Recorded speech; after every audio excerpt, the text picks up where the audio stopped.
Voilà, mes amis, on a décidé avec Eliaou de faire un cours de Zohar ensemble, à part les cours que nous faisons sur l'Ikouté Moharan, on va faire maintenant un cours de Zohar. Et ce Zohar, c'est un Zohar c'est un ami à moi qui a pris tous les morceaux du Zohar qui parlent du Mashiach et il les a rassemblés dans un livre qu'on appelle Or HaGeoula ou Zohar HaGeoula, le Zohar de la délivrance finale. C'est un livre absolument extraordinaire qui parle surtout du Mashiach et de toutes les actions qu'il va mener dans le monde. Et là, on va commencer aujourd'hui avec, je vais lire et on va avoir des échanges entre Eliaou et moi. Alors, le titre à haute P, Romezet la Geoula Atida. La lettre P dans la Torah, qui a pour valeur numérique 80, et 80 ça fait allusion à la Bina, puisque chaque sphira a 10 sphirotes en elle. Et la lettre P fait allusion, le titre, à la délivrance finale. D'ailleurs, on est dans les années P aujourd'hui. D'accord ? On est P Guimel. D'accord ? Et je pense que si le Mashiach trouve son âne, il va se dévoiler dans les années P. Amen. D'accord ? Amen. Ouais. Enfin, je ne sais pas s'il va trouver son âne, mais bon. Pourtant, il y a un paquet d'ânes aujourd'hui dans ce monde. Oui, mais il cherche un âne particulier. Il cherche un âne particulier. Et bon, j'espère qu'il va le trouver. Amen. On commence. Alat Hot P. La lettre P est venue devant Dieu. Parce qu'on sait que toutes les lettres ont défilé devant Dieu, mais là on parle de la lettre P qui est venue devant Dieu. Amra Kame, elle lui a dit, Ribon Almin, maître du monde, Nira Kamal et Mivre Bialma, je voudrais être la première lettre de la Torah, je voudrais que la Torah commence par la lettre P, parce que comme on va le voir, la lettre P fait allusion à la délivrance, et le monde n'a été créé que pour la délivrance. Dea pour Kana, de Ant, Zami le Miavat Bealma Berashim. Parce que pour Kana, qui veut dire la délivrance, pour Kana c'est en araméen, pour Kana veut dire la délivrance qui commence par la lettre P. Donc, puisque le monde a été créé pour finalement arriver à la délivrance, pourquoi je ne serais pas la première lettre de la Torah ? Veda ou Pédout, et aussi la lettre P, la première lettre du mot Pédout, qui veut dire libération. Livdot, c'est libérer. Ubi et hot les mivré alma. Et donc, permets-moi d'être la première lettre de la Torah. Amarla, Hachem lui a répondu. On va lire le texte et puis après on discute. Yehot Ant, tu as raison. C'est vrai que j'ai créé le monde pour la délivrance. Aval, Bar Itrashim Pesha. Tu n'es pas seulement la lettre de la délivrance, tu es aussi la lettre du Pesha, qui veut dire la faute. Et donc, si je te prends comme étant la première lettre de la Torah, beaucoup de gens vont penser aussi que ça fait allusion à la faute. Pesha, qui veut dire la faute en hébreu. Betmiro, la faute cachée, comme on va le voir. C'est très, très intéressant. La faute cachée. C'est quoi la faute cachée ? C'est tous ceux qui nous dirigent, qui montrent une belle tête, on veut votre bien, etc. Mais en vérité, derrière le masque, qu'est-ce qu'ils ne nous font pas ? Pesha Betmiro, une faute cachée. Kegavna de Chivia, et c'est exactement ce qu'a fait le serpent, des Maché Ve'ail Riché Ben Goufa. En vérité, le serpent, comme on le sait, il attaque sans qu'on le voie. Parce qu'il vient, il est dans le sol, et il nous mord, il nous tue, mais personne ne le voit venir. Et donc, le serpent nous tue d'une manière qui est complètement cachée. Achiman de Chav Kafif Riché, de même, tous ceux qui font des fautes cachées donnent l'impression qu'ils sont des gens bien, ils baissent la tête, etc. Ve'afik yadoy, mais ils sortent leurs mains. On va voir les commentaires. Pochet et yadav le'arod keilu lo asadavar. Il tend sa main comme pour faire croire qu'il ne fait pas de mal. Mais en vérité, itsurat ot pe, shei ke'ein ot kaf, et là sheracha kafouf, parce que la lettre P, elle ressemble au kaf, mais il y a une petite lettre à l'intérieur. ולכן, אילו היה נברא העולם באות פה, היה גרמה להפושים לפשוע במטמוניות. Si la lettre P est la première lettre de la Torah, beaucoup de gens vont penser que finalement cette lettre-là fait allusion à tous les méchants qui ont une belle vitrine, qui se font passer pour des gens bien, comme tous les dirigeants de ce monde, qui se font passer pour des gens bien, la finance, la politique, etc., et qui en vérité sont de véritables crapules, et qui montrent une belle image, mais qui en vérité, c'est pour ça qu'on appelle ça pécha, la faute cachée, parce que c'est ce qu'on appelle la démocratie aujourd'hui. Voilà, la démocratie, c'est la dictature la plus incroyable qui existe sur Terre, une belle vitrine, mais si on savait tout ce qui se cache derrière, ça serait la catastrophe. Alors, je te cède la parole. Et donc, comment tu vois ce texte-là? Bon, déjà, c'est un honneur à Rav d'étudier avec vous directement, en chair et en os, et pas passer par le virtuel. Donc déjà, c'est cette fois-ci, on n'est pas sur Zoom. Voilà, exactement. Voilà. On se voit directement. On se touche. On peut se toucher. Voilà, vous êtes réel, vous êtes toujours réel, vous n'êtes pas un hologramme. C'est bon. Le Rav Dinovitch est toujours vrai. C'est pas un hologramme, c'est pas un robot. Baruch Hashem, je vous confirme. Oui, enfin, on va tous devenir des robots. Si le Mashiach continue à chercher son âme, on va tous devenir des robots. Voilà.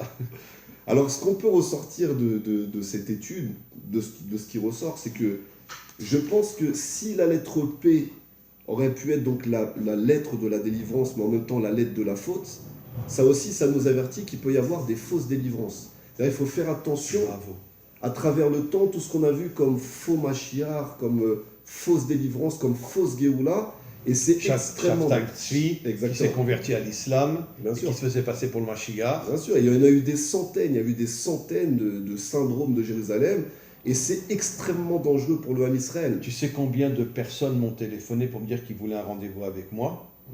Et quand j'ai été avec eux, ils m'ont dit, vous savez, je suis le Mashiach. J'en ai eu plein aussi. J'ai eu plein d'appels comme ça, ou qui suggèrent... Ah, toi aussi, tu as eu des appels que les gens ils se prennent pour le Mashiach? C'est pour ça que je veux dire, on va monter la Mashiach Academy, d'accord?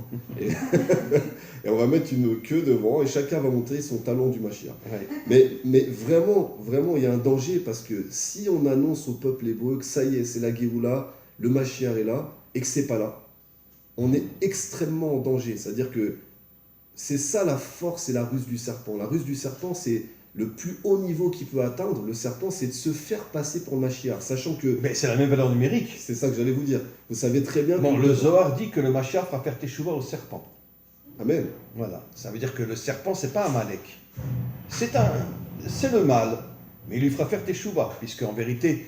Nos maîtres disent que tout le but de ce monde, c'est la teshuva. C'est pour ça qu'on dit que un Baal teshuva est plus haut que le Tzadik Gamour.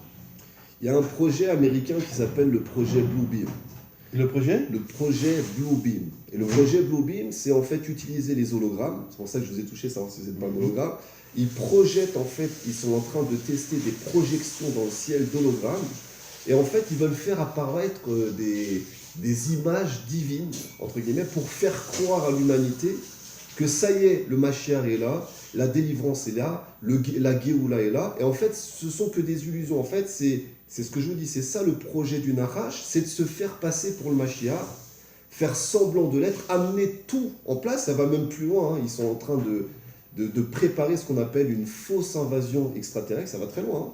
Ils sont en contact depuis longtemps avec des intelligences qui viennent d'ailleurs, oui. Mais le but des gouvernements, c'est de faire croire qu'un ennemi extérieur vient de l'espace. Alors en fait, ils collaborent avec eux déjà depuis bien longtemps, pour qu'en fait les hommes se soumettent, entre guillemets, à ces intelligences venues d'ailleurs, et en fait, en face des dieux, tout simplement. Et à expliquer en gros qu'on est issu de manipulation génétique, c'est-à-dire que notre corps a été fait par l'intervention, entre guillemets, de ces ovnis, de ces extraterrestres, et dire que c'est eux, les Elohim, qui sont écrits dans la Genèse, dans le Bereshit, c'est eux qui ont créé l'homme, et qu'on commence à s'agenouiller devant eux et en faire des dieux. Mais c'est toute une machination qui est mise en place. Moi, j'ai le sentiment très très fort que la péridurale, je pense qu'ils mettent des produits à l'intérieur pour que l'enfant qui va naître avec une péridurale sera un enfant très faible. C'est possible, mais ça existe depuis longtemps. Alors, c'est-à-dire qu'il y a toutes les femmes aujourd'hui acceptent la péridurale. Mais moi, j'ai très très peur de la péridurale. Je pense qu'à mon avis, il rentre des produits négatifs dans la péridurale. Le médecin qui fait la piqûre, lui, ne le sait pas. mais ça vient d'en haut. Et peut-être que justement c'est pour affaiblir la population mondiale. C'est fort possible, mais Arav, allez dire aux femmes maintenant, plus de péridurale. On dit plus de péridurale. Non. Ah bah non. Non. Bah, ou alors, il y a aujourd'hui des méthodes pour accoucher de manière ultra douce, en respirant sur une préparation de l'accouchement, où l'accouchement se fait dans la Oui. douceur. Mais il y a une préparation à avoir. Absolument. Mais- Absolument. Bah, l'épouse de Amir, tu sais, avec qui je fais des cours en hébreu, c'est son métier. Exactement, qui aide comme Sans péridurale, elle apprend à la femme qui va accoucher à bien respirer, Exactement. à se contrôler, etc. Exactement.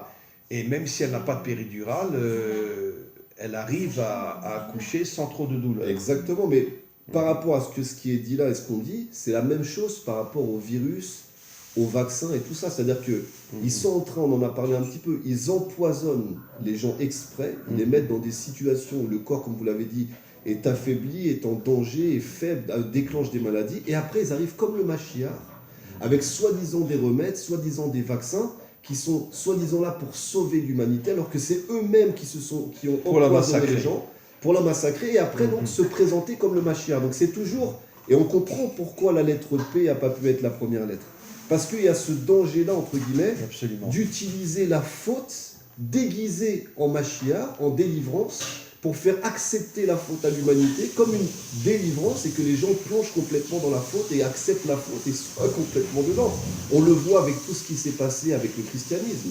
C'est-à-dire que la suite du christianisme, ça a été l'annulation complète des mitzvot, l'idolâtrie dans les temples, dans les Ce églises. sont les Romains qui ont fait ça. Oui, mais c'est ce que ça a amené. Parce que Jésus était pratiquant. Mais c'est quand même ce que ça a amené, Aram. Ça a amené au final à tout un courant d'idolâtrie, Mhm. alors que, soi-disant, c'était Absolument. censé être le Mashiach, et au final, ça a enfermé les gens dans des églises, ça a enfermé les gens dans l'idolâtrie, et ça les a détachés complètement des lois noarides et des lois... La séparation entre l'Église et l'État. Mais complètement, C'est la Révolution française. complètement. En vérité, la Révolution française, au départ, était bonne, mais elle a été infiltrée Bien sûr. par des forces obscures. Et c'est ces forces obscures qui ont séparé l'Église de l'État, comme dans notre pays, la séparation entre la synagogue et l'État. Bien sûr, mais il y a un Dans intérêt. toutes les démocraties, de toute Il y a un façon. intérêt, Rav, parce que si demain, il y a un mouvement messianique qui se lève en disant le Mashiach est là, le Mashiach est là, bah, comme l'humanité attend la délivrance, bah, ces gens-là deviennent hyper manipulables. Et du coup, ça devient des dérives sectaires qui sont extrêmement Absolument. dangereuses. C'est pour ça que ce qu'on est en train de faire avec la faille et tout le programme qu'on a mis en place, on n'est pas là en train de dire le Mashiach est là, puisque le Mashiach a toujours été là. Le problème, c'est pas le Mashiach. Nos maîtres nous disent que depuis la destruction du deuxième temple, il est dans chaque génération. Il est caché, on ne sait pas où il est, etc. Mais il ne remonte jamais en haut. Dès que son âme sort, Il sera un à cas, la mort, Hachem prend son âme et la remet Ça. dans un descendant de David. bien sûr, Ça veut dire que le Mashiach est dans notre génération. bien sûr. Mais on ne sait pas où il est, on ne sait pas qui c'est. Exactement. Voilà. Donc le problème, c'est la génération, c'est pas le Mashiach. Il faut que la génération soit méritante. Mais si la génération est manipulée par les gouvernements, manipulée Ouais, par les religions, qui se font passer pour des libérateurs, regardez les Américains. Leur système, Oui, ce qu'on appelle l'union entre le clergé et l'État. constamment. Mais ça, Voilà. par exemple, les Américains, ça a été constant d'arriver au nom de la démocratie. On vient libérer l'Irak, alors que c'est eux qui ont mis Saddam Hussein en place. On vient libérer, entre guillemets, du méchant Ben Laden, alors que c'est eux, la CIA, qui ont formé Ben Laden. Ben Laden travaille avec la CIA. Mais bien sûr, mais ils font tout le Il temps comme travaille ça. avec la CIA. Donc, mais eux, leur image à eux, c'est constamment se montrer comme des libérateurs, comme des sauveurs, comme justement la Géoula, prendre cette apparence-là, et venir sauver le monde. Alors que c'est eux qui ont préparé les poisons, c'est eux qui ont mis tout en dessous pour que le monde s'effondre. Donc, de ce que je tire de ce texte du Zohar, c'est qu'il faut faire extrêmement attention à l'apparence de la délivrance. Parce que si c'est juste une apparence et le fond n'est pas, ça met tout le monde dans le vide, ça met tout le monde dans le ravin, et c'est Absolument. extrêmement dangereux. D'ailleurs, le P fait allusion à la Bina, puisqu'on sait que chaque attribut divin contient à 10 sphirotes à l'intérieur de lui. Donc, la Bina, c'est la 8e sphira qui contient 10 sphirotes, ça fait P. D'accord? Maintenant, on comprend pourquoi le Zohar dit le méchant caché. Parce qu'en vérité, la Bina, c'est une force qui est complètement cachée, puisqu'elle est complètement au-dessus de ce monde. Elle se dévoilera peut-être au moment de la délivrance finale. Mais pour l'instant, personne ne sait où est la Bina. C'est ce qu'on appelle le Oraganouz. C'est la lumière cachée qui est caché dans le monde matériel et que personne ne connaît. Comme on le sait, le bien est rentré dans le mal et le mal est rentré dans le bien. Mais surtout, le bien est rentré dans le mal. Et donc, le P fait allusion à la Bina, mais fait aussi allusion à tous ceux qui, dans le monde, se font passer pour des gens bien et se cachent parce qu'ils sont au niveau de la Bina, mais de la mauvaise Bina, comme on sait que chaque sphira a une contrepartie qui s'attaque à elle. Et donc finalement, tous ceux qui se font passer pour des gens bien et qui font semblant d'aider le monde sont au niveau de la Bina, de la Bina obscure, et ils sont cachés, comme la Bina de sainteté qui est cachée elle aussi. Alors, on voit aussi que la lettre P, c'est la première lettre de Paro, de Pharaon. Absolument. Donc c'est la lettre du serpent incarné, puisque Pharaon, c'était vraiment le Nachash incarné. Ah, on dit dans le Zohar que c'était le serpent. Eh oui. Donc, sauf qu'il a fait tchouva après. Au moment de la traversée de la mer, il n'est pas retourné en Égypte. Il est parti fonder Ninive. Il a fait teshuva. Exactement ce que nos maîtres nous disent, que le Nachash, le serpent, fera teshuva aussi, grâce au Mashiach. Mais est-ce que, Arav, justement, par rapport à l'Égypte, donc on arrive dans le Sefer Shemot, donc toute la descente en esclavage, est-ce que ce qui se passe en Égypte, au niveau national, à l'époque de la sortie du Ham Israël, c'est pas ce qui va se passer aussi au niveau international pendant la Géoula? C'est-à-dire qu'il va y avoir une retenue de tous les Hébreux en route Slaret, c'est un risque que toutes les communautés juives qui ne sont pas en Eretz Israël soient coincées, soient retenues en otage. Parce que s'il y a une grande guerre, imaginons qu'il y a la guerre de Gog et Magog, et qu'il y a une grande guerre qui se fasse contre Israël, est-ce qu'il n'y a pas un risque que tous les pays du monde, les nations, gardent en otage les Juifs qui sont un peu partout dans le monde, comme Pharaon gardait en otage les Hébreux pour les empêcher de revenir en Eretz Israël? Alors, je vais te raconter une histoire. Je ne rentrerai pas dans les détails parce que je ne veux absolument pas mettre cette personne en danger. Mais une personne m'a raconté que, en vérité, pas tous les musulmans, bien sûr, mais une partie des musulmans qui ne sont pas de vrais musulmans, qui sont des terroristes, cachent dans les quartiers musulmans des armes terribles.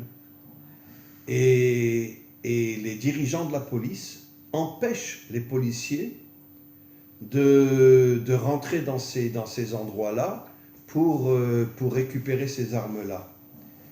Et il m'a raconté qu'en vérité, que toute l'intention des dirigeants, c'est qu'un jour, ces armes-là vont servir à exterminer tous les juifs qui sont dans différents pays. C'est-à-dire qu'ils laisseront les musulmans sortir avec des armes pour massacrer tous les juifs.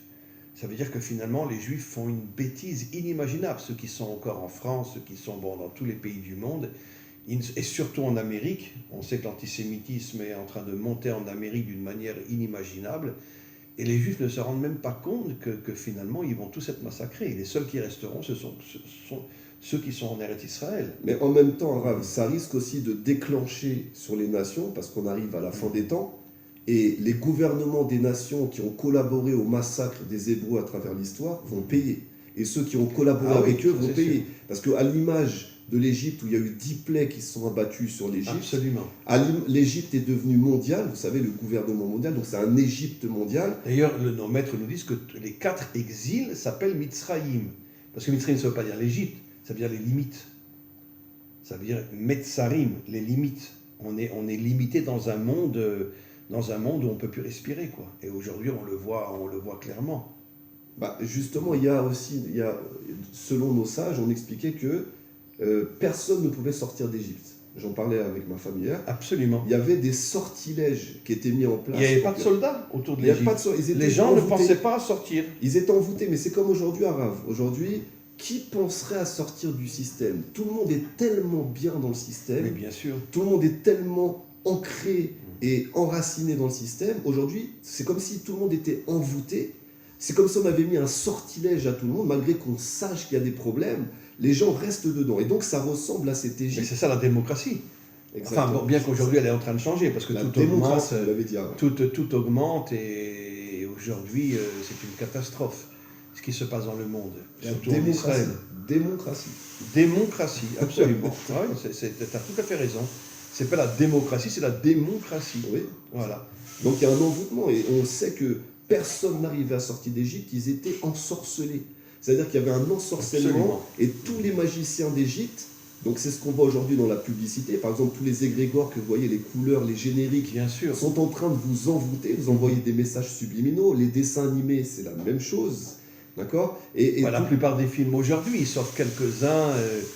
Moi, j'ai vu un film exceptionnel à Paris. Quand on était à un séminaire à Paris, on a décidé d'aller au cinéma et on a vu le film Goliath. J'en ai déjà parlé. Ouais, bien sûr. Un film qui a été fait par Lelouch, où il parle justement de toutes les grandes firmes pharmaceutiques qui n'existent que pour empoisonner le monde. C'est ce qu'on disait au démarrage, c'est-à-dire ils empoisonnent et après ils arrivent soi-disant avec un remède. Mais on a autant Pharaon avec la lettre P, mais on a aussi Péri, le fruit de la connaissance du bien et du mal. Et tous les fruits aujourd'hui sont complètement contaminés, remplis de pesticides. Justement, ce film-là parle de ça. Bien sûr. Il parle que on pourrait dire le travail principal des grandes firmes pharmaceutiques, surtout américaines, c'est d'empoisonner les fruits. Exactement. Bah, c'est ce qu'on, justement, beaucoup de personnes sont inflammées au niveau de l'estomac à cause justement des pesticides qu'il y a sur les fruits. C'est-à-dire les pesticides sont là pour tuer les bactéries. Mais sauf qu'on a des macrobiotes dans l'estomac et quand on mange ces fruits contaminés par des pesticides, entre guillemets, on les rentre dans l'estomac et ça détruit toutes les bonnes bactéries qu'on a dans l'estomac qui sont censées faire leur travail pour gérer la digestion. Donc c'est pour ça que la majorité des gens ont le ventre gonflé, ont des inflammations, parce que dans ces fruits et dans ces légumes qu'on pense barils, qui sont bons pour la santé, bah, il y a tellement de pesticides en fait, que ça détruit toute la paroi intestinale. Donc il y a un énorme danger. C'est pour ça que c'est important de bien laver ses fruits. Et le mieux, c'est d'avoir un jardin et de faire pousser ses fruits directement. Et peut-être quand tu les épluches, de couper une partie du fruit aussi. C'est déjà mieux, mais le problème, c'est que ça rentre. C'est absorbé, bah oui, parce qu'ils sont aspergés de pesticides et le fruit absorbe. Donc ça rentre, ça devient la constitution, entre guillemets, directement du fruit. Donc il y a un empoisonnement qui se fait de cette manière-là. Et on peut dire aussi, Raph, que la lettre P, c'est P comme la bouche. C'est-à-dire, autant la bouche, elle peut amener la Géoula, parce qu'on voit que c'est l'arme du Mashiach. Et la Torah chez Béalpé, qui est la Torah principale, elle est avec la bouche. Exactement. Et on sait que le Mashiach va tuer avec sa bouche. Il va dire tellement la vérité qui va détruire complètement les gouvernements et justement cet ensorcellement, et c'est ce qu'on a vu avec Moshe Rabbeinu quand il rentre devant Pharaon, il dit tellement la vérité que Pharaon il ne peut plus rien dire, il ne peut même pas le toucher, parce que s'il touche Moshe Rabbeinu, il sait qu'il montre à tout le monde la manipulation. Moshe Rabbeinu se réincarne dans le Mashiach. Et aussi, oui, exactement. Oui. Donc, comment la bouche va être utilisée, donc soit le P de la Géoula, de la délivrance, soit le P de la faute. La bouche peut manipuler les gens. On voit les hommes politiques, ils manipulent complètement, ils font des promesses, et c'est de la manipulation. C'est-à-dire, ils font des écoles de manipulation. Ils font des écoles d'envoûtement. Envoûter, c'est par la bouche. Les formules abracadabra, tout ça, c'est avec la bouche qu'on les prononce. Donc, on peut envoûter toute une population, envoûter tout un peuple avec sa bouche, comme on peut libérer toute une population. Aujourd'hui, toute la population, c'est des moutons. Aujourd'hui, tout le monde a la tête baissée. Et d'ailleurs, ça me fait penser à ce qui s'est passé à la Knesset récemment, quand Bibi a nommé chef de la Knesset quelqu'un, on sait exactement qui il est, et les religieux étaient là, les ultra-orthodoxes, d'accord. Et quand il a commencé à dire que bon, j'ai un copain à la maison, machin, etc., ils ont baissé la tête.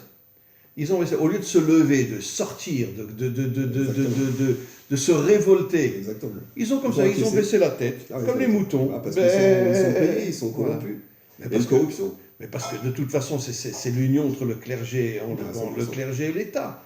Ce ne sont pas des religieux, ce ne sont pas des pratiquants. Ils ont des budgets. Ce sont que des vitrines. Ils ont des budgets, ils sont financés par l'État. Mais donc s'ils disent la moindre chose, on leur coupe leur budget. Donc ils sont complètement tenus à la gorge. Mais absolument. Et complètement esclavagés. Et regardez aussi le P de la bouche de Hitler, Marchémo. Regardez les vidéos documentaires de Hitler qui parle à la foule allemande. Regardez comment il envoûte la foule.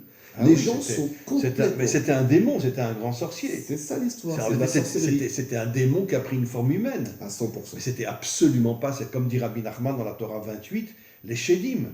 Exactement. Et il dit que dans tous les peuples, y compris dans le nôtre, c'est bourré de Shedim, bourré de démons. Mais ça a été quoi la faute d'Adam et Rava? C'est que le Nachash, il a parlé à Rava.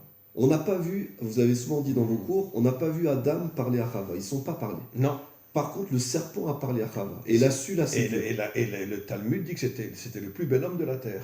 Et Exactement. il a complètement séduit Chava. Il l'a séduit par la parole, il lui a mis le doute, il lui a mis la confusion. Mhm. C'est-à-dire que ça, c'est la force du serpent. Et vous avez aussi souvent parlé de la tenue du serpent que Caïn a récupérée et qui a été transmise à Nimrod. Grâce à Absolument. cette tenue-là, ça permettait de convaincre les gens et la population. Donc en fait, On dit que Nimrod était un grand démagogue. C'était pas un Exactement. dictateur dans le sens qu'il tuait les gens. Exactement. Il arrivait avec sa parole, comme tu le dis explicitement, il arrivait à convaincre les gens qu'il veut leur bien. Exactement. Et tout le monde tombait dans le panneau.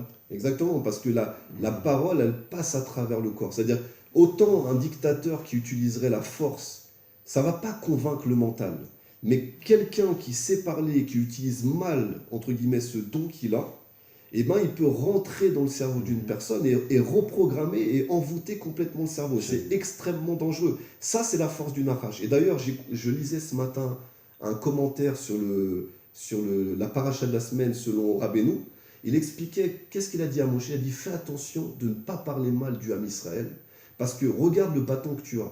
Le bâton que tu as, il peut se transformer en serpent, ou alors il peut se transformer en bâton. Oui, comme ça a été le cas, il l'a transformé en serpent. Exactement. Il a dit, ça c'est le Ham Israël. Si tu parles mal de lui, il a une inclination au mal, puisque le serpent est rentré dans Rava et a mis sa semence. Donc, oui, mais enfin, bien que le Zohar explique quand même que juste avant la délivrance finale, la majorité des Juifs seront du Erev Rav. oui, mais ce que dit Rabbi Nachman, il dit, si tu trouves du bien quand même dans le Ham Israël et tu arrives toujours à trouver le bien, eh ben, tu arriveras à retransformer le serpent en bâton. Et il restera yachar, il restera droit. Et parce que la parole, C'est la teshuva du serpent. La teshuva du serpent, et parce que la parole... Être droit. Pas être tordu, et parce que la parole est créatrice. Si toi, Moshe, tu parles mal du Ham Israël, ça va renforcer le mal qui est en eux. Par contre, si tu parles bien d'eux, eh ben ça va, même s'ils font des fautes, même s'ils se plaignent, parce que selon ce que dit Rabbi Nachman, il n'a pas voulu... Moshe n'a pas voulu, quand il a parlé au buisson ardent, il n'a pas voulu parce qu'il a vu que le Ham Israël allait fauter. Il a dit, moi je ne peux pas les sortir, regarde, ils vont fauter. Il voyait déjà par prophétie. Il dit, c'est pas grave. Les 40 ans dans le désert, il y a eu que des révoltes. Exactement. Il dit, si tu parles bien d'eux, tu vas réussir quand même à sortir le bien. Et c'est pour ça qu'il a été aussi durement jugé. Au moment où il s'est énervé, il a frappé sur le rocher. Parce que ce qu'il attendait à Hachem, il sait que le Ham Israël va fauter. Il sait.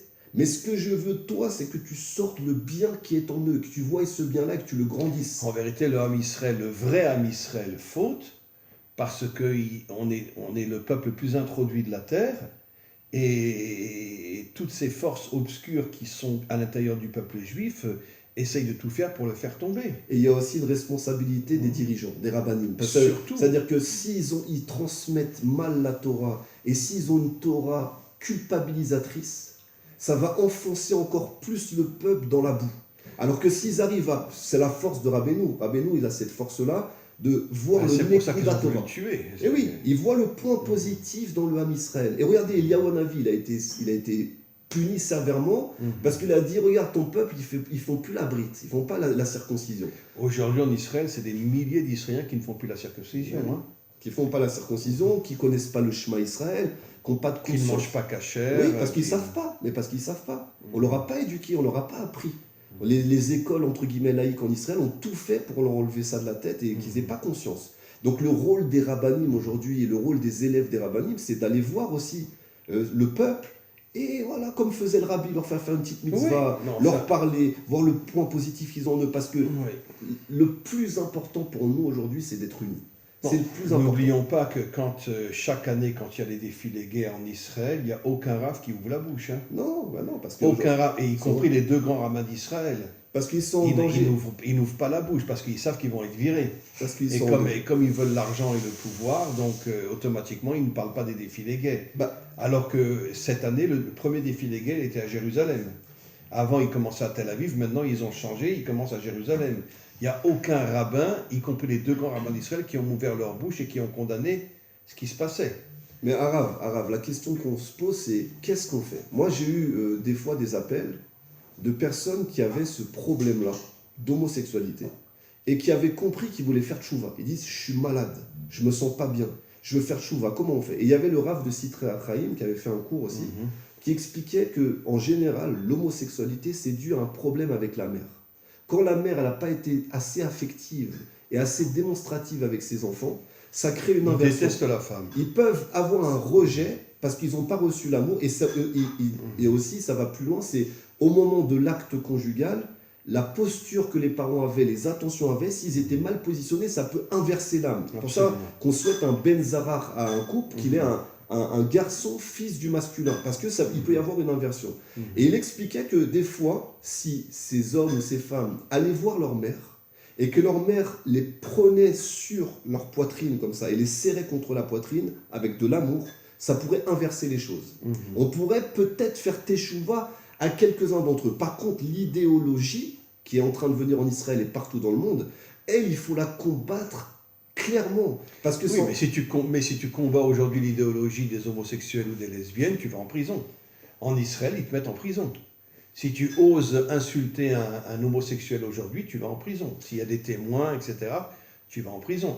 Pas 1 an, tu peux y aller 4, 5, 6 ans en prison. Parce que c'est l'idéologie qu'il faut frapper. Et la majorité des personnes... Parce qu'ils veulent détruire la famille, ils veulent détruire le couple. C'est comme Hachem a dit à Abraham, seront bénis à travers toi toutes les familles de la terre. Et les commentaires posent l'action, pourquoi les familles? Il dit les peuples de la terre. Et les commentaires répondent, un vrai peuple, c'est celui qui est fondé sur la famille. Magnifique. S'il n'est pas fondé sur la famille, c'est pas un peuple. Et aujourd'hui, tous les peuples sont cassés. Il y a plus de divorces que de mariages. Ne parlons pas de tous ceux qui vivent ensemble sans être mariés. Ne parlons pas de tout ce qui se passe aujourd'hui, l'homosexualité, les lesbiennes, les transfuges, etc. Et donc, ils sont en train de casser la famille. Ouais, vous avez inventé un nouveau mot arabe, le transfugisme. Le transfert? Le transgenre, en fait. On dit transgenre. Le transgenre. Le transgenre. Mais transfuge, c'est pas mal. C'est pas mal. Ça passe inaperçu. Mais arabe, pour revenir à la bouche, le P, on voit que le P, c'est sur la même ligne que les organes génitaux. Et donc, on sait que quelqu'un qui parle mal, qui a une mauvaise diction, qui voit le mal, on sait qu'il a un problème au niveau de la brite. Et d'où on le voit? Absolument. On le voit de Bilam. Bilam couchait avec son ânesse. Voilà, c'est ça, c'est exactement ça. Parce qu'il disait que du mal avec sa bouche. Exactement. Donc il couchait avec son ânesse. Exactement. Donc on sait comment une personne va diriger sa brite, ça va se lire sur sa bouche. Si ces paroles sont positives, si ces paroles sont, c'est des bénédictions, c'est de la bracha, on sait qu'au niveau de la brite, il n'y a pas de moum, il n'y a pas de problème. Mais si par exemple, à l'exemple de Bilam, où lui, il est complètement tombé dans les forces du mal et il s'est complètement fait avoir, sa bouche ne servait plus qu'à maudire. Absolument. De toute façon, il a voulu maudire le Ham Israël. Et Hachem lui a transformé la malédiction en bénédiction. Exactement, mais il faut quand même comprendre que ça marche. C'est-à-dire que les malédictions, elles marchent. D'ailleurs, c'est lui qui a dit à Pharaon de tuer tous les enfants mâles qui naissaient des femmes qui accouchaient. Alors justement, Rav, par rapport à ça, justement, c'est extraordinaire ce qui se passe aujourd'hui. C'est-à-dire que qu'est-ce qu'il a dit Pharaon? Il y a un décret qu'on doit tuer tous les nouveau-nés mâles. Absolument. Et qu'est-ce qui se passe aujourd'hui à échelle internationale? Il y a une stérilité internationale. Ils n'ont jamais vu autant de taux de stérilité. Ils n'ont jamais vu autant, en fait, c'est lié au vaccin. De manque de naissance. C'est-à-dire qu'il y a de moins en moins de naissances dans le monde. C'est-à-dire qu'ils sont en train de s'attaquer, comme à l'époque des pharaons, justement aux nouveau-nés, d'accord? Et ils s'attaquent justement aux nouveau-nés mâles. De quoi ils ont peur? Pour diminuer la population mondiale. Diminuer la population mondiale. Et nous transformer en esclaves. Exactement. Et aussi que je pense que, vu qu'ils utilisent la sorcellerie, les mages, tout ça, ils savent que le Mashiach va naître. Et ils savent aussi que non, le Mashiach, pas seulement il va naître, mais il est dans chaque génération. Mais pourquoi Pharaon, il a voulu tuer tous les garçons mâles? Parce qu'il savait que le Mashiach allait naître. Absolument. Il savait qu'il allait venir. Absolument. Donc moi, c'est pour ça qu'il voulait tuer les garçons. Je pense que l'intention d'Hitler, Marchémo, d'exterminer tous les juifs, c'est qu'il savait 100% qu'il y allait avoir un Hébreu qui allait peut-être naître en 39-45, qui allait amener le démarrage de la Géoula, dont on a vu l'État d'Israël qui est venu après. Et chaque génération, il y a, comme vous le dites, un homme qui a le potentiel, un couple, parce qu'il y a aussi sa femme qui est dedans, et qui risque, entre guillemets, d'amener la Géoula. Donc le fait de stériliser, regardez Arav, de stériliser la population mondiale et de contrôler les naissances, ça veut dire qu'on utilise l'ADN. Il n'y a plus d'enfants qui naissent d'un homme et d'une femme, donc d'un amour profond, vrai, authentique et spirituel. Il y a des tas d'enfants qui naissent sans relation entre un homme et une femme. Voilà, vous avez compris. C'est-à-dire que si on maîtrise ça, on est capable de maîtriser les âmes qui vont descendre et le type d'âmes qui vont descendre, et on va empêcher les âmes de la délivrance de s'incarner. Absolument. C'est exactement le même processus que Pharaon. C'est absolument vrai. Et Ouais, c'est sans doute, je pense, enfin, tu as 100% raison, je pense que la raison profonde et cachée d'Hitler de tuer les Juifs, Exactement. c'est pas 6 millions, c'est 9 millions, parce que, comme je l'ai souvent répété, le Yad Vashem a fait des études, ils se sont rendus compte que c'est 9 millions et pas 6 millions de Juifs qui sont morts dans les camps de concentration, mais c'était pour empêcher la venue du Mashiach. Exactement comme Pharaon. La lignée, c'est-à-dire tuer la lignée de David déjà. Tuer la lignée d'Yehuda. C'est pour ça qu'il les cherchait jusqu'en Tu sais qu'il y a des commentaires qui disent que le Mashiach est mort à Auschwitz. Peut-être Mashiach ben Yosef. Je crois qu'il y a un commentaire sur Mashiach. Non, Mashiach ben David. Il a été pris, il est mort à Auschwitz. Après, Hachem a pris son âme, il l'a remis dans un autre corps des descendants de David. Mais il y a des commentaires qui disent que le Mashiach est mort à Auschwitz. Mais Arav, est-ce qu'il faut pas... Alors, ok, il fait un Gilgoul. Imaginons qu'il fait un Gilgoul. Mais il faut aussi qu'il soit au niveau sanguin de la lignée de sang de David. C'est-à-dire pour qu'il puisse se réincarner, il faut qu'il soit dans la lignée de David. Maintenant, si Hitler, Marchémo, avait réussi son plan à exterminer tous les Juifs, il n'y aurait plus la lignée de David. C'est ça qu'il voulait. Il voulait éliminer les 12 tribus d'Israël pour plus qu'il y ait ces incarnations. David est toujours là, de toute façon, parce que tout est mélangé aujourd'hui.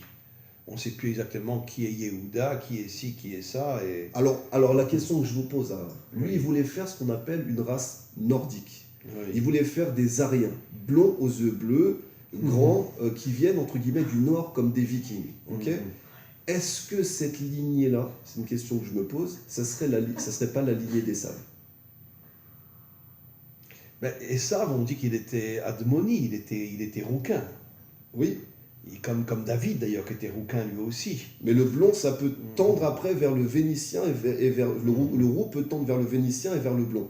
Est-ce que, la question que je me pose, c'est est-ce que les nazis ne travaillaient pas sur la génétique, donc ils voulaient faire l'homme supérieur. Ils ont fait des expériences terribles sur les juifs dans les camps de concentration, de toute façon. Ouais.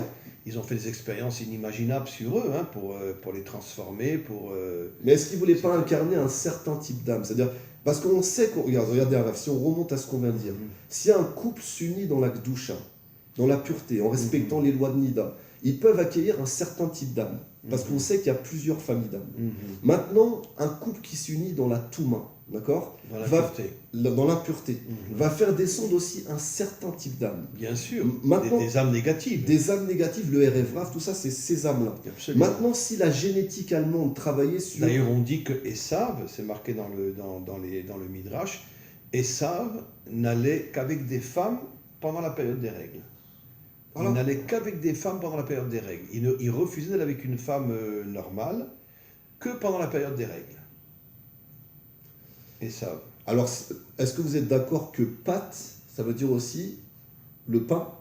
Oui, Pat, c'est le pain, oui. Et c'est aussi les Sarfat. Sarfat, c'est le pain. Donc c'est lié à la sexualité. Sarfat, c'est la baguette. Donc c'est baguette, c'est la sexualité, Pat. C'est marqué explicitement dans le Talmud que le lechem, le pain, fait allusion à l'épouse. Ok. Voilà, c'est un mot caché pour faire allusion à l'épouse. Donc tsarpat, en vérité, c'est la baguette. C'est la baguette, c'est la femme en fait. Et on en a parlé sur la France avec Marianne, qui est l'emblème de la France.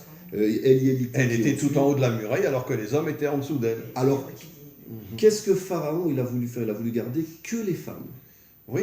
Donc il a voulu garder le Kéli. Il a voulu en fait... Les femmes pour les marier après avec des Égyptiens. Voilà, vous avez compris. Donc vous avez compris le codage génétique. C'est-à-dire qu'il voulait garder les matrices hébreux et infiltrer à l'intérieur des femmes hébraïques un faux Mashiach qui serait égyptien. C'est-à-dire... Absolument. Et d'ailleurs on voit toute l'histoire avec... il y a une histoire dans la Torah où il y a... C'est pour ça que Pharaon est comparé au serpent. Au serpent. Il reséduit Chava en gardant juste la femme, en éliminant l'homme, et pour rentrer à l'intérieur de la matrice féminine et en s'infiltrant, en donnant entre guillemets un peuple qui en apparence est le peuple hébreu, mais complètement infiltré par les reptiles de l'intérieur. Absolument. D'ailleurs, le Zohar dit clairement que le serpent s'est réincarné dans Esav aussi, il s'est réincarné dans Pharaon, comme c'est marqué explicitement. Tanin, on l'appelle Tanin, ça veut dire le serpent. Et donc, le serpent s'est réincarné finalement dans toutes les crapules de ce monde. Et c'est quoi cette histoire arabe de cet hébreu, à un moment, je crois qu'on va arriver bientôt, où on voit un hébreu qui est de mère hébraïque et de père égyptien. Qui a insulté, qui s'est révolté. Qui s'est révolté, et il a été condamné à mort parce que justement, on ne lui donnait pas la reconnaissance d'un territoire. C'était une femme qui attendait son mari juif, et un Égyptien c'est plus ou moins déguisé comme son mari, et il a eu une relation avec elle, et ils ont eu cet enfant-là. C'est marqué explicitement dans le Talmud. Et qu'est-ce qu'on lui a reproché? Pourquoi on l'a mis à mort? Ben parce qu'il s'est révolté. Ouais, mais c'est révolté. Il ne voulait plus être juif. Est-ce que c'était pas lié au fait qu'on lui donnait pas un territoire en Israël? Parce qu'il n'appartenait pas à une tribu? Parce que justement le territoire vient d'après le père. Exactement. Et lui, comme il était juif par sa mère, il n'a pas pu recevoir un territoire. Et il s'est révolté. Ok, donc ça veut dire que en fait, il ne pouvait pas rentrer en Eretz Israël. Mais pourtant, ce que je comprends. Non, il pouvait rentrer, mais il n'aurait pas eu un territoire particulier. Un territoire il ne faisait pas partie d'une tribu, puisqu'il n'avait pas de père juif. Donc il ne faisait pas partie d'une tribu particulière. Une fois, j'ai entendu un cours que vous avez fait à Rav, et vous expliquez par rapport à cette histoire-là que tous les enfants, bon, il y a les enfants de mères non juives et de pères juifs, donc ils ne sont pas considérés comme Eux ne juifs. sont pas juifs. Maintenant, il y a les enfants de mères juives et de pères non juifs. Eux sont juifs à 100%. Et vous avez expliqué un jour que ces enfants-là, ils seront directement associés à la tribu du Mashiach. Absolument. C'est marqué explicitement je ne sais plus si c'est dans le Zohar ou dans le Talmud, que tous ceux qui sont de mères juives, mais qui n'ont pas un père juif, d'accord, seront avec le Mashiach. Le Mashiach s'installera en Jordanie. C'est-à-dire du côté est, il s'installera là-bas, et les Kohanim, les Lévi'im et tous les enfants qui n'ont pas un père juif seront avec le Mashiach. Donc ils seront sur le territoire du Mashiach, donc c'est-à-dire que la Jordanie et donc la Judée-Samarie, c'est le territoire de Yehuda jusqu'à Gaza, et jusqu'à la Jordanie, ça c'est le territoire du Mashiach. Oui, puisque le Mashiach s'installera là-bas. Absolument. Ah ouais, alors c'est fou, parce qu'on se rend compte qu'au final, donc ce fameux drapeau palestinien, ce peuple complètement inventé par l'ONU et tout ça... inventé par les Romains. C'est les Romains qui ont dit qu'Israël devenait la Palestine, les Philistins. Mais vous voyez, Araf, quand même, que le drapeau palestinien, c'est le drapeau jordanien. C'est exactement le même. Absolument. Donc en fait, c'est une colonisation de la Jordanie sur la Judée-Samarie, sur la bande de Gaza, absolument, et qui représente, comme vous l'avez dit, les Philistins, en fait, qui empêchent le dévoilement au final du Mashiach. C'est-à-dire que tant qu'eux sont là... Mais je te signale que ni David, ni Shlomo Ameler, aucun roi authentique n'est arrivé à chasser les Philistins de la bande de Gaza. Alors, justement... Même David n'est pas arrivé. Et nos maîtres nous disent que, en vérité, le Mashiach, quand il viendra, d'accord, redonnera la partie est d'Israël, le Kini, le Knizi et je ne me rappelle plus, à Israël, et la bande de Gaza, qui est le 11e peuple, qui fait allusion au Keter, le Mashiach arrivera à le chasser. Ça veut dire que finalement, le seul qui va arriver à chasser la bande de Gaza de toute son infiltration, qui se font passer pour des musulmans, mais ils ne sont pas de vrais musulmans, ils ne sont pas des descendants d'Ishmaël. C'est des Amalécites. C'est des Amalécites, absolument, absolument. D'ailleurs, c'est marqué spécifiquement dans la Gemara que l'ange qui est au-dessus de Gaza, c'est le Satan. Et donc, il arrivera à les chasser, même David n'est pas arrivé à les chasser. Et c'est le 11e peuple qui fait allusion au Keter, mais le Keter négatif, bien évidemment. La couronne négative qui est la domination de l'homme sur terre. Mais est-ce que c'est pas lié à Asa et Azaël? Est-ce que c'est pas ces anges-là? Absolument, mais tu as 100% raison. Asa et Azaël, c'est eux qui ont fondé la bande de Gaza. Donc en fait... Enfin, on dit la bande de Gaza, c'est pas faux, c'est la bande de Retsuat Asa. Okay. Qui vient de l'ange Azaël, qui était un démon qui a pris une forme humaine. Donc ça veut dire que Asa s'est révolté en fait contre Hachem en fait. Mais absolument. C'est une révolte en fait. Absolument. Ok, donc ça veut dire que eux, Asa va donner la force aux pseudo-palestiniens qui n'existent pas et qu'au final j'espère que les vrais authentiques Ishmaélites... N'oublions pas que l'origine des Philistins, c'est tous des mamzerim. Mais oui, c'est marqué explicitement dans la Gemara qu'il y avait des échanges de femmes entre les Kaslouchim, je ne sais plus exactement, et quand les Égyptiens ont compris que tous ces enfants-là étaient des mamzer, ils les ont chassés, ils se sont installés dans la bande de Gaza. Donc ça veut dire que quand les musulmans du monde entier disent « Vive la Palestine », ils sont en train de dire « Vive Goliath », qui était un idolâtre, c'est-à-dire ils sont en train de scander le nom Parce que d'un ce n'est pas des idolâtre. vrais descendants d'Ishmaël. Alors, donc, ouais, mais c'est pour tous ceux Les qui savent descendants pas. d'Ishmaël sont minoritaires dans le monde musulman. Comme nous, on est minoritaires dans ce monde juif qui est en vérité en grande partie du Erev Rav. N'oublions pas que 80% ne sont pas sortis d'Égypte. Parce que ce n'étaient pas des juifs. Donc ça veut dire Araf qui scande Goliath. C'est-à-dire quand ils disent vive Absolument. la Palestine, ils disent vive Goliath qui était un idolâtre, mamzer, qui s'est révolté contre Absolument. le Créateur, qui insultait le C'était un Créateur. mamzer. Donc comment un musulman qui respecte, qui est censé respecter le Créateur, peut dire vive la Palestine? C'est-à-dire c'est une insulte Parce au que ce ne Créateur. sont pas de vrais musulmans. Ouais, Ce ne sont faut pas bien des descendants comprendre. d'Ishmaël. Tous les peuples sont infiltrés aujourd'hui. Celui qui a mélangé tous les peuples, c'était Sanchériv. Il a mélangé tous les peuples. Ok, donc ça veut dire Araf qu'un vrai Ishmaélite, Oui. il vient voir les descendants d'Israël, il leur dit cette terre a été confiée par le Absolument. Créateur pour vous. Nous, on a eu une bénédiction de recevoir toutes les terres autour avec du pétrole et de l'abondance à perte de vue. Mhm. Mais cette terre-là, nous, on se battra pour vous, pour protéger la parole du Créateur Mais vis-à-vis de absolument. vous et de nous, des bénédictions qu'on a reçues. Absolument, absolument. Alors, comment autant de mensonges? Comment on peut en arriver à... Et parce que, de la même manière que nous sommes infiltrés, Voilà, aussi. les Ishmaélim sont très infiltrés aujourd'hui. La majorité des musulmans ne sont pas des descendants d'Ishmaël. C'est des fausses conversions. Et est-ce que tu crois que les Pakistanais, les Afghans ou les Indonésiens sont des descendants d'Ishmaël? Évidemment que non. Mais pourtant, ils sont musulmans. Ouais, C'est-à-dire que la grande majorité des musulmans ne sont pas des descendants d'Ishmaël aujourd'hui. donc c'est quoi le problème? C'est le prosélytisme qui a été fait? Ou alors c'est une infiltration à Une l'intérieur- infiltration. Tous les peuples sont infiltrés aujourd'hui. Le peuple le plus infiltré, c'est nous. Il y avait une phrase de Hitler Marchemo qui disait les Français sont déjà perdus depuis longtemps et vendus depuis longtemps parce qu'ils ont été infiltrés par les Juifs et entre guillemets la France est devenue juive. Nous sommes plus proches des musulmans. Hitler disait ça. Oui, oui, je sais. On je est sais. plus proches Mais des musulmans. celui qui lui a dit de faire les camps de concentration, c'est pas Hitler, C'est le mufti. c'est l'imam, le mufti de Jérusalem, qui est parti à Berlin et qui a dit à Hitler arrête de fusiller les juifs, crée des camps de concentration, ça va aller beaucoup plus vite. Ok, donc ça veut dire qu'il y a... C'est un musulman non Ishmaël qui a dit à Hitler de construire les camps de concentration en 1942.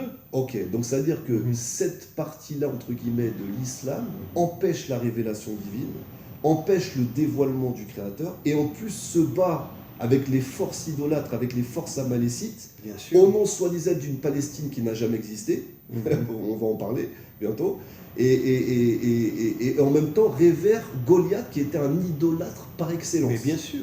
C'est Et- quand même fou. et les chiites en Iran, c'est pas des musulmans, Bien sûr. ils descendent pas d'Ishmaël. Ouais, c'est des Ariens. En fait, c'est des descendants d'Aman. Moi, Oui, où j'en suis absolument. venu à cette conclusion, c'est que les Absolument. chiites sont T'as des raison. descendants d'Aman, 100% qui sont raison. restés en Perse, Absolument. et c'est la descendance Absolument. d'Aman, et qui se sont appelés les chiites, et qui se sont accaparés, entre guillemets, les messages soi-disant de Et Mohamed, qui massacrent et- leur peuple et qui aujourd'hui. massacrent leur propre peuple de l'intérieur. C'est toujours la même stratégie amalécite. Bon, ben écoute, c'était un beau texte. On a vraiment eu des échanges magnifiques. Ouais, sur la lettre P, sur la Oui. première page. Eh ben, on est aujourd'hui dans les années P, hein, je te signale. C'est hein. la P, et en plus, P, On c'est est, on est, potéard, c'est on l'ouverture. est, ouais, on est P Guimel, P Dalet, P E, et moi je suis persuadé que le Mashiach va venir dans la lettre P. Eh ben, P, en plus, comme vous l'avez dit, c'est Tsarfat. Fat, pat, c'est-à-dire l'ouverture, entre Oui. guillemets, La des baguette. limites, de la baguette, c'est-à-dire... C'est-à-dire le serpent qui se transforme en baguette. Et donc faire teshuva sur la sexualité aussi, sur cette emprise qui est mise, entre guillemets, sur la France. Et la Gemara et le Zohar disent explicitement que la plus grande de toutes les fautes, c'est la débauche. Pourquoi? Parce que c'est quoi la débauche en vérité? C'est mon amour, je t'aime, mais derrière son dos, qu'est-ce que je fais? Ça veut dire c'est de l'hypocrisie, c'est du Bien sûr. mensonge. Bien sûr, Comme disent nos maîtres que le monde a été créé sur le mensonge. Alma de Shikra, le monde du mensonge. bien sûr. Et la pire des fautes, c'est le mensonge. Sois authentique, sois Wow. sincère. Wow. Bon, ma femme, je te trompe, très bien. Tu veux me jeter, jette-moi. Mais. Waouh. Wow. Arabe, c'est-à-dire qu'on voit que la ruse du serpent, la ruse de Mais c'est ça, Pharaon, c'est ça le serpent. C'est de prendre les C'est ce qu'ils femmes. disent, voilà. C'est quand les femmes, elles sont... C'est un peu comme du proxénétisme, en fait. C'est comme des macros, des proxénètes, Absolument. des forces du mal qui vont utiliser les femmes, entre guillemets, Absolument. pour faire tomber l'humanité et dévier le plan divin. Absolument. Et donc un homme qui sait se maintenir, qui respecte sa femme, qui l'aime, qui fait attention à elle, il la protège de l'influence du serpent. Absolument. Tu as 100% raison. Bien que la femme est appelée la couronne de l'homme, c'est elle qui fait de lui un roi. Mais Et la protège de l'influence voilà. du Mais serpent. l'homme protège sa femme et la femme protège son mari. Voilà. Chazak ou pas. Merci beaucoup, Merci beaucoup. Eliaou, et on continue. Avec grand plaisir. Merci Merci. beaucoup.